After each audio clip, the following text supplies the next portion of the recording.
Mari kita bersatu dengan doa. Bapa, kami mengucap syukur buat kebaikan, buat kesempatan yang Kau beri kepada kami. Kalau kami boleh ada sampai saat ini Tuhan, bukan karena kuat hebat kami Tuhan, namun karena kemurahan Tuhan yang Kau limpahkan dalam kehidupan kami. Terima kasih Tuhan, terima kasih Yesus. Ya Tuhan, kami sudah menaikkan setiap pujian kebenaran kami di hadapan-Mu. Dan tiba saatnya kami akan duduk Tuhan untuk mendengarkan firman-Mu. Engkau buka hati dan pikiran kami Tuhan, agar kami dapat tertuju kepada firman-Mu. Engkau berdoa hamba-Mu Tuhan, Yesus berikan Allah di belakang salib-Mu yang lurus. Hamba-Mu terbatas, tetapi kami percaya kuasa-Mu tidak terbatas dalam menjelaskan setiap apa yang akan hamba-Mu sampaikan. Terima kasih Tuhan, terima kasih Yesus. Kami ada pasal 8 yang ingin mencoba menunggu jalannya pemberitaan firman pada saat sore hari ini. Dalam satu waktu kami tolong katakan dalam nama Tuhan Yesus, biar Engkau bertata atas setiap firman yang kami dengar. Terima kasih Tuhan yang siap mendengar firman Tuhan, sama-sama katakan puji nama Tuhan. Shalom.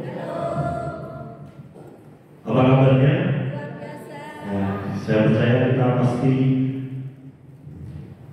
diberikan kesempatan buat Tuhan untuk kita dapat kembali datang beribadah tempat ini, untuk kita memuji dan mendengarkan firman Tuhan. Itu merupakan suatu bentuk anugerah yang Tuhan curahkan dalam kehidupan kita, yang kita patut syukuri.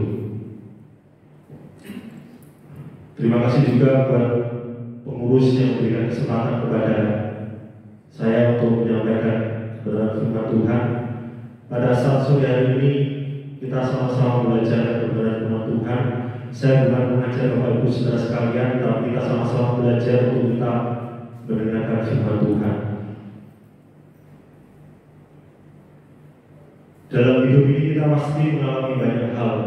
Hal-hal terjadi bisa saja baik, bisa saja juga buruk. Tetapi ada satu hal yang harus dilakukan setiap saat sebagai orang percaya, adalah kita selalu mengucap syukur.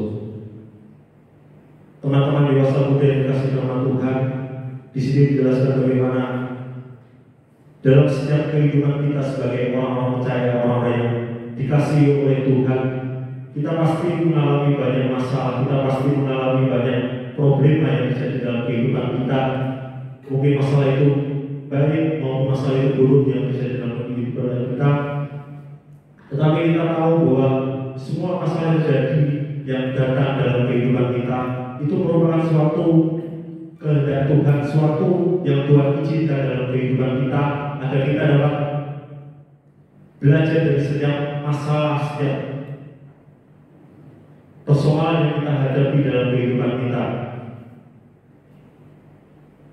Mungkin ketika kita mengalami masalah, kita menghadapi pencobaan, kita sering mengeluh, kenapa sih Tuhan kok memberi saya masalah begini? Kenapa sih Tuhan meninggalkan saya? Kenapa sih Tuhan mengizinkan masalah ini datang terus dan silih berganti? Nah, itu merupakan suatu bentuk yang Tuhan izinkan agar kita dapat belajar dari masalah yang Tuhan izinkan dalam setiap kehidupan kita, agar kita dapat selalu mengucap syukur.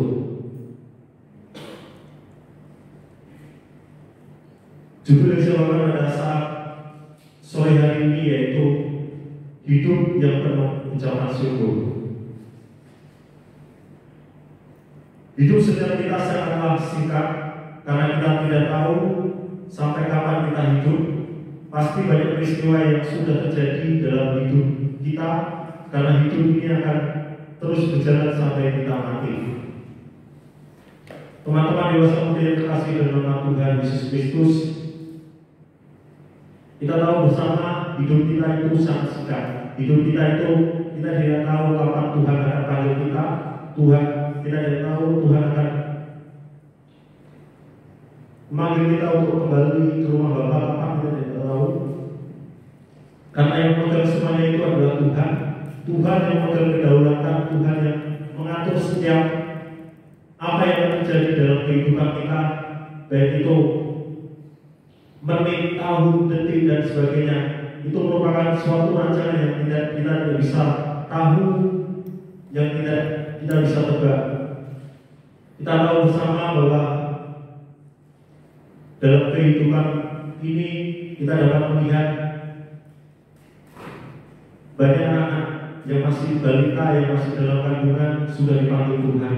Banyak juga orang-orang yang masih muda, yang masih badannya masih sehat, masih kuat, tetapi sudah dipanggil Tuhan. Tetapi ada juga yang umurnya sudah 100 tahun ataupun lebih, tapi masih diberikan kesempatan buat Tuhan untuk dapat menjalankan setiap tugas yang dipercayakan. Nah, kita tidak tahu kapan Tuhan akan panggil kita, karena yang terjadi dalam setiap kehidupan kita itu pasti tidak atas izin Tuhan.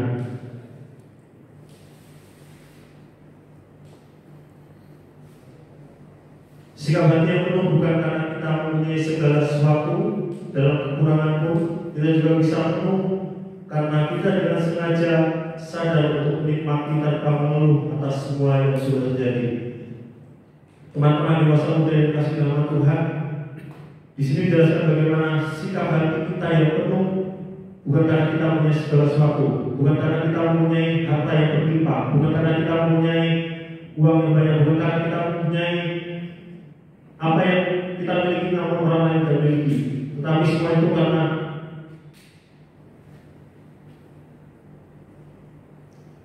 yang terjadi dalam setiap kehidupan kita.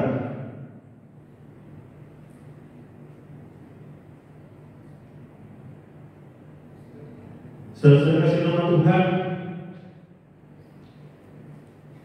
ketika kita mengalami berbagai banyak masalah, berbagai kekurangan yang ada dalam diri kita, kita pasti merasa diri kita belum penuh, diri kita belum tercukupi.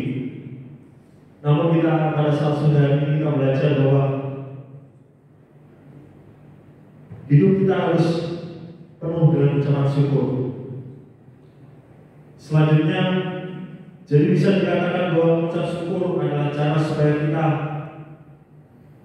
bisa menikmati dan menghargai apa yang Tuhan sudah berikan dalam hidup kita, karena segala sesuatu adalah dari Dia dan untuk kemuliaan Dia.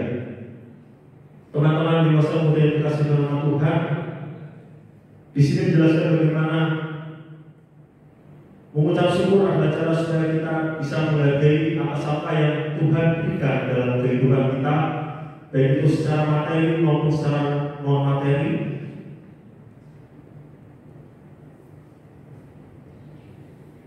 Karena apa yang Tuhan berikan kepada kita, kita harus berterima kasih kepada Tuhan, kita harus mengucap syukur kepada Tuhan, karena kita tahu bahwa Tuhan sangat mengasihi kita, Tuhan sangat sayang kepada kita.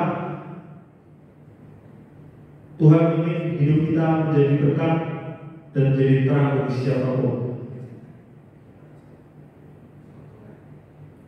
Selanjutnya, apa yang harus kita lakukan untuk menjalani hidup penuh ucapan syukur? Dalam 1 Tesalonika pasal yang kelima ayat yang 16 sampai 18, mari sama-sama kita buka Alkitab kita.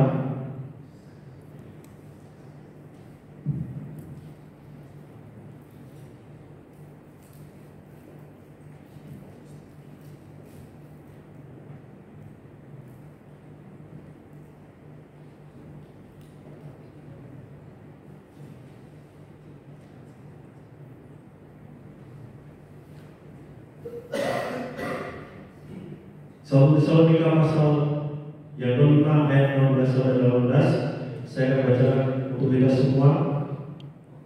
Bersukacitalah senantiasa, tetaplah berdoa, mengucap syukurlah dalam segala hal, sebab itulah yang dikehendaki Allah dalam Yesus Kristus bagi kamu. Apa sih ini penulisan dari surat 1 Tesalonika? Kalau kita melihat dalam pasal yang pertama sampai yang ketiga, Paulus menjelaskan tentang sukacita pelayanannya dalam memberitakan Injil yang Ia sampaikan tidak hanya menyelamatkan, tetapi juga memberikan sukacita baru atau sukacita yang didasari atas anugerah Tuhan buat kita.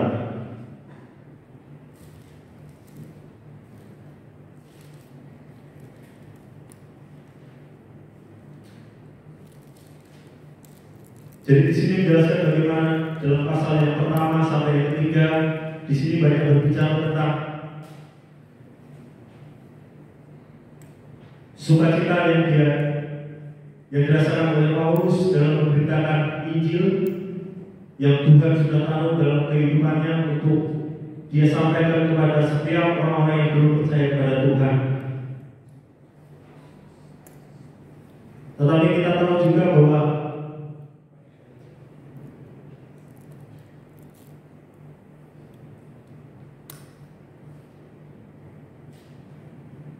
Injil yang Paulus berikan kepada setiap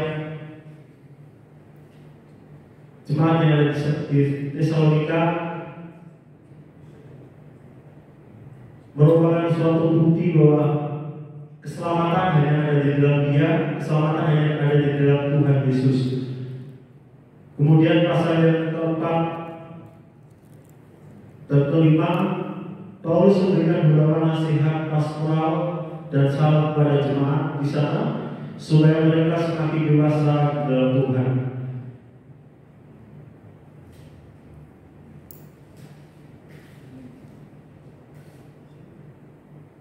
Jadi di sini menjelaskan bagaimana Paulus memberikan beberapa nasihat. Kalau kita melihat di dalam pasal yang keempat sampai yang kelima ini banyak berbicara tentang nasihat supaya kita hidup kudus, supaya kita berjaga-jaga.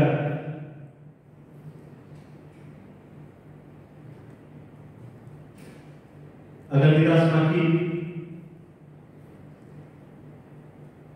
mendekatkan diri kepada Tuhan.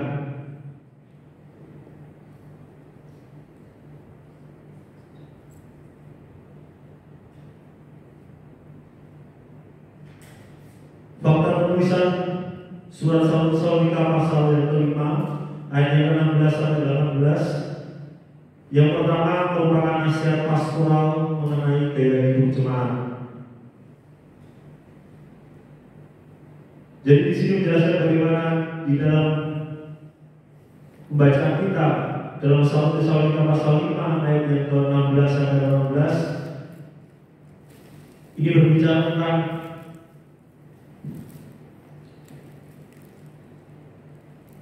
keadaan jemaat di Tesalonika supaya mereka senantiasa hidup kudus dan mereka senantiasa bersukacita dan mereka tetap berdoa serta mereka mengucap syukur pada Tuhan dalam berbagai hal.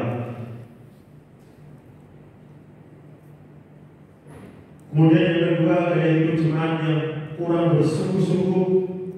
Maka dari itu Rasul Paulus mengingat jemaat untuk terus berjaga-jaga. Teman-teman dewasa muda yang dikasihi nama Tuhan, kalau kita melihat dalam 1 Tesalonika pasal 5 ayat yang ke-16 sampai 18 bagaimana gaya hidup jemaat di Tesalonika yang kurang bersungguh-sungguh, yang mereka masih meragukan akan kebaikan Tuhan, akan kasih Tuhan yang terjadi dalam kehidupan mereka. Tetapi di sini diingatkan bahwa jemaat di Tesalonika harus senantiasa bersukacita dan mereka harus senantiasa mengucap syukur kepada Tuhan. Fakta penulisan yang ketiga yaitu menjaga diri dengan kuasa Injil yang diberikan atas dasar kasih karunia Tuhan Yesus. Teman-teman dewasa muda yang dikasihi nama Tuhan, di sini dijelaskan bagaimana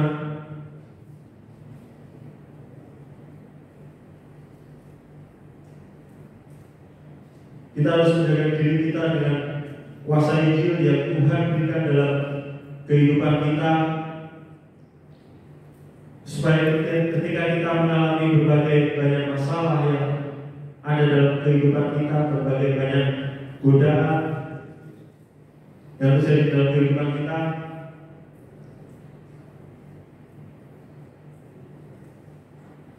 kita dapat menguatkan setiap iman kita dengan kuasa Injil yang sudah Tuhan taruh dalam setiap kehidupan kita.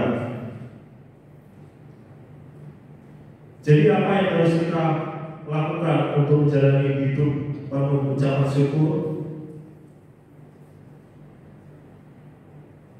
Poin yang pertama, selalu menyatakan sukacita yang berasal dari dalam diri kita.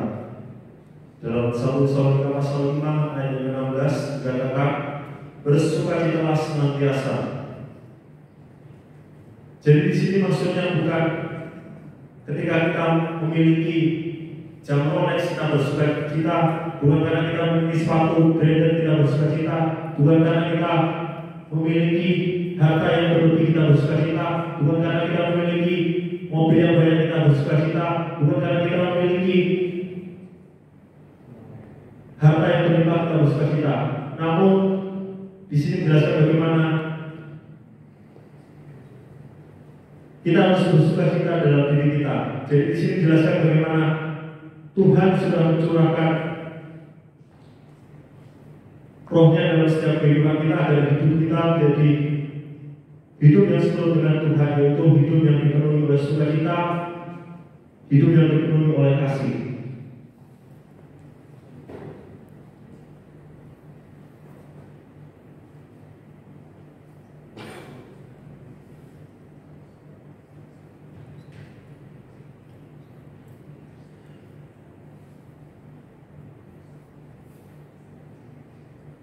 Jadi apa yang harus kita lakukan untuk menjalani hidup penuh ucapan syukur? Poin yang kedua yaitu selalu membangun hubungan pribadi dengan Tuhan setiap hari melalui doa dan baca firman. Dikatakan dalam ayat yang ke-17, tetaplah berdoa. Teman-teman dewasa muda yang dikasihi dalam Tuhan kita Yesus Kristus, ketika saya masih kecil, saya bersyukur pada Tuhan saya dapat tinggal di keluarga pendeta. Saya mulai dari kecil saya diajari oleh papa saya untuk berdoa, untuk baca firman, karena itu merupakan suatu bentuk komunikasi kita kepada Tuhan. Kita tidak bisa berkomunikasi dengan Tuhan melalui jajan kita, melalui apapun itu, tapi kita hanya bisa berkomunikasi dengan Tuhan melalui setiap doa dan setiap firman yang kita baca. Jadi saya dari kecil sudah mulai dibiasakan untuk membaca firman, untuk berdoa pada Tuhan. Itu setiap pagi Bapak saya selalu mengajak saya untuk berdoa kepada Tuhan, untuk bersekutu dengan Tuhan, karena kita tahu bersama bahwa Tuhan adalah satu-satunya penolong dalam kehidupan kita. Ketika saya juga masuk ke dalam sekolah Alkitab, saya juga di sana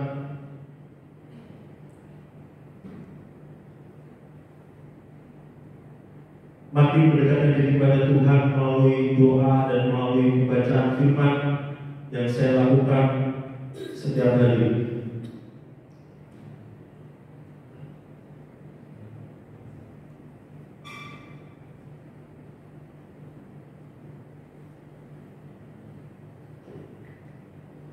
Jadi apa yang harus lakukan untuk menjalani hidup penuh ucapan syukur? Dalam 1 Tesalonika pasal yang ke-5 ayat yang ke-18 dikatakan, mengucap syukurlah dalam segala hal, sebab itulah yang dikehendaki Allah di dalam Kristus Yesus bagi kamu.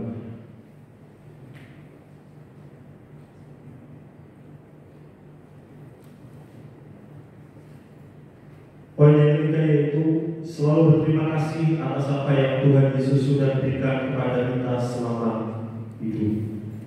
Teman-teman dewasa muda yang terkasih di dalam nama Tuhan kita Yesus Kristus,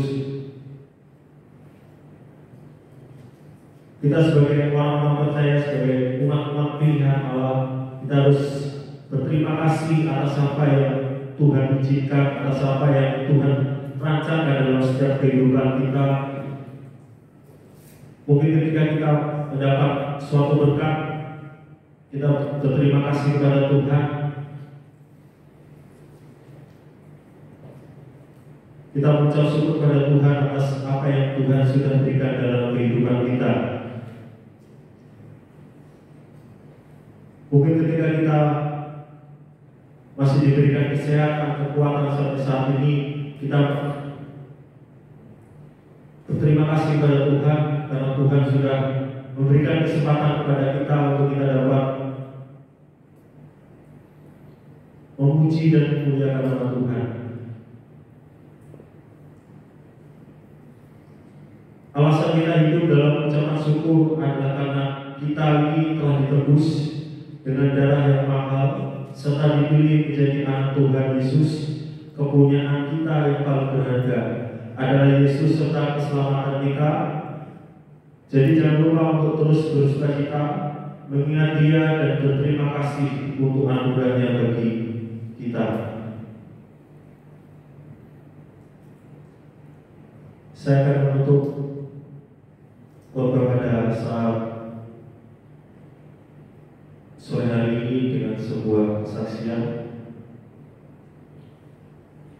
Teman-teman dewasa muda yang dikasihi dalam Tuhan, ketika saya semester yang ke-6, tepat di tahun lalu, saya dipercayakan Tuhan untuk saya praktek di suku pedalaman, praktek di suku Terasik, tepatnya di Sulawesi Tengah. Saya praktek di sana selama 2 bulan. Saya pertama merasa, kenapa sih saya kok ditaruh di sana? Kenapa sih saya kok dikirimkan ke sana? Tapi Tuhan berbicara kepada saya bahwa banyak jiwa-jiwa yang belum diselamatkan di sana. Kamu harus memberitakan Injil kepada mereka. Kamu harus menyampaikan kabar baik bagi setiap mereka yang belum percaya kepada Tuhan. Akhirnya saya berangkat ke Sulawesi Tengah.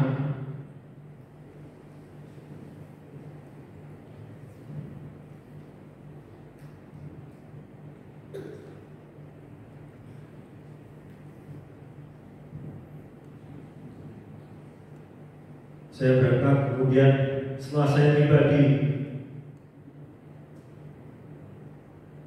Sulawesi Tengah, tepatnya di Desa Podoyong, itu kalau dari Kota Palu itu sekitar 6 jam untuk ke tempat itu.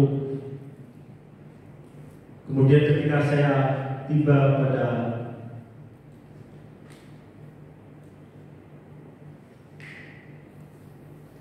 besok paginya, kemudian Ibu Gembala bilang, Joshua, kamu besok pelayanan misi yang ke suku Lauci. Mau bilang enggak, tapi enggak enak. Tapi kan itu udah tugas saya sebagai seorang hamba Tuhan, seorang yang harus memberitakan kabar baik yang Tuhan sudah tahu dalam kehidupan saya. Akhirnya saya menyanggupi, ya saya berangkat. Nah kemudian besoknya saya bersama dengan rekan-rekan tim pemuda GPS Podoyong, saya berangkat ke suku Lauci. Itu menempuh jarak sekitar 2 jam. Itu harus naik gunung, melewati jalan yang berlumpur-lumpur, melewati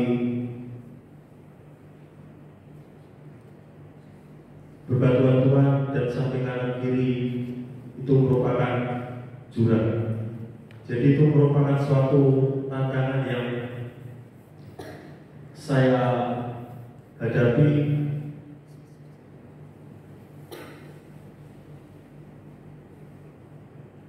Kemudian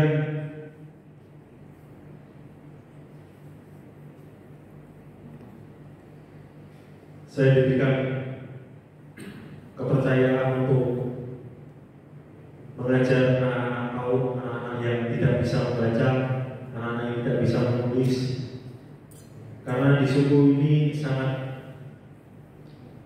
takut kepada kita orang-orang Indonesia. Mereka sangat takut ketika mereka bertemu dengan kita, mereka itu akan bersembunyi di bawah meja.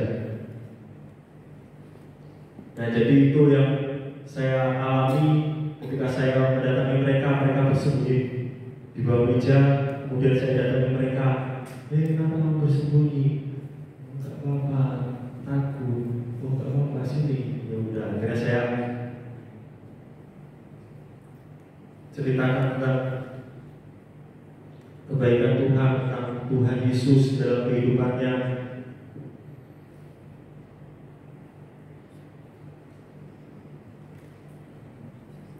Akhirnya banyak dari mereka yang mulai percaya kepada Tuhan, yang mulai mempercayai Tuhan sebagai satu-satunya juru selamat. Kemudian saya diberikan kepercayaan juga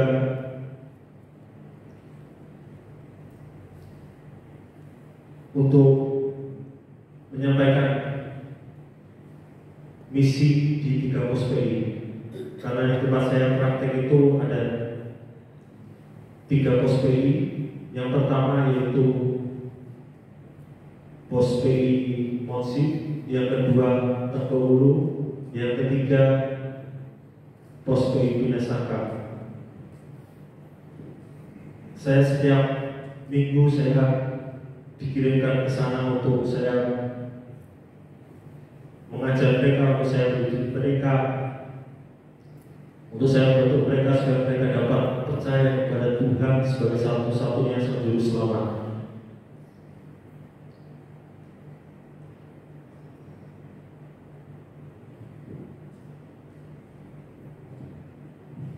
Kemudian ketika saya menjalankan misi saya, menjalankan apa yang Tuhan sudah taruh dalam kehidupan saya sempat bertanya kepada Tuhan, Tuhan, saya nggak bisa begini, Tuhan, saya nggak bisa menyampaikan Injil-Mu Tuhan. Tetapi saya ingat di dalam kitab Yeremia, kita tahu bersama bahwa Yeremia tidak bisa apa-apa, tetapi dia dipakai oleh Tuhan untuk jadi alatnya, untuk jadi saksi bagi setiap orang yang belum percaya kepada Tuhan. Akhirnya saya diberikan oleh Tuhan kemampuan untuk dapat menyampaikan kabar baik yang Tuhan taruh dalam kehidupan saya.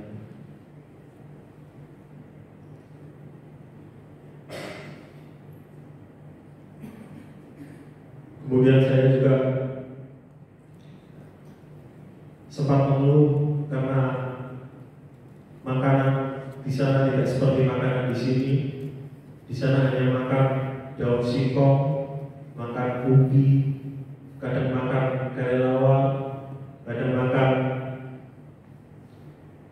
monyet. Jadi saya harus bisa menyesuaikan kondisi yang ada. Saya pertama makan itu, ini makanan apa ya? Masa di Indonesia kayak gini makanannya.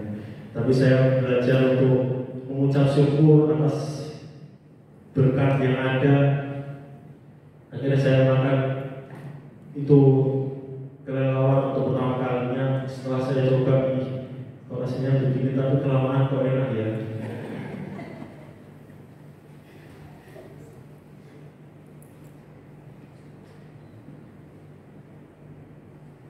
Jadi cara Tuhan dalam memberkati hidup saya selama saya di sana Cukup dahsyat Tuhan memberkati hidup saya. Dia selalu menyediakan berkat-berkat yang tidak pernah terpikirkan oleh saya.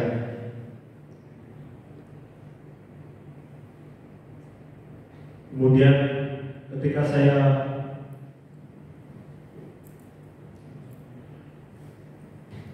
pelayanan misi, saya juga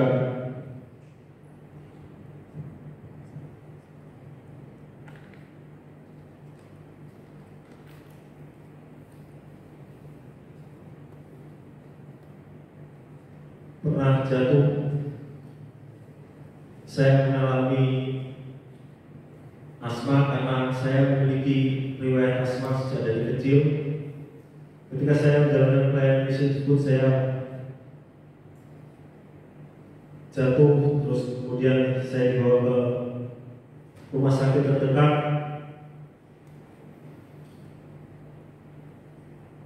Namun ketika saya sadar, saya bertanya pada Tuhan, loh, kenapa Tuhan saya kok di rumah sakit?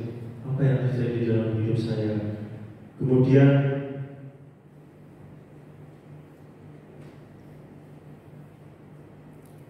Tuhan mengingatkan kepada saya bahwa ini adalah proses yang Tuhan izinkan dalam kehidupanmu untuk kamu dapat menjadi alatku, menjadi sarana dalam pekabaran Injil. Kemudian dalam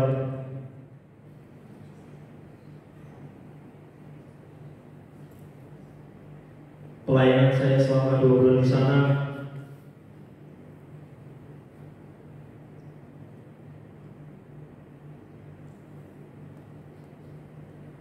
saya juga dapat belajar dari berbagai banyak penduduk di sana, bagaimana mereka